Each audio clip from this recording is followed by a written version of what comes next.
Tonight, the man who officials say fired shots after charging through a security checkpoint at Saturday's White House Correspondents' dinner is in police custody.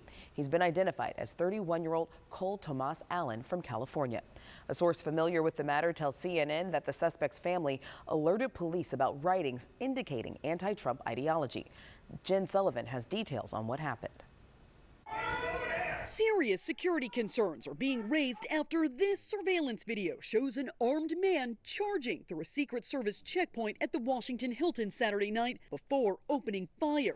This as hundreds of journalists and high-profile politicians, including the president and first lady, gathered in a nearby ballroom for the annual White House Correspondents' dinner. It does appear the suspect was targeting members of the administration. Inside the ballroom, guests could hear what sounded like shattered glass and shots fired.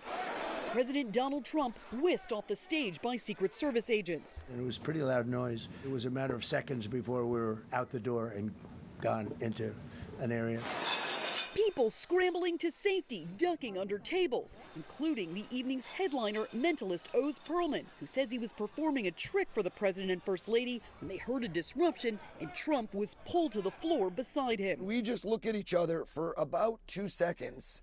And my mind, obviously, this is like a huge adrenaline, it's just like, oh no, are we about to die? Police say the suspect was armed with a shotgun, handgun, and multiple knives. CNN's Wolf Blitzer was just feet away from the man when he started shooting. I hear gunshots, boom, boom, really loud.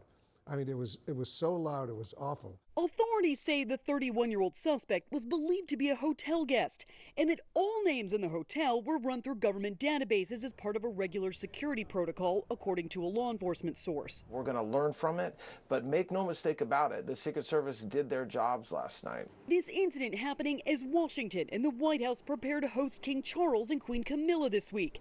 The U.S. and U.K. are now going over additional security plans. Jen Sullivan, First Coast News, on your side.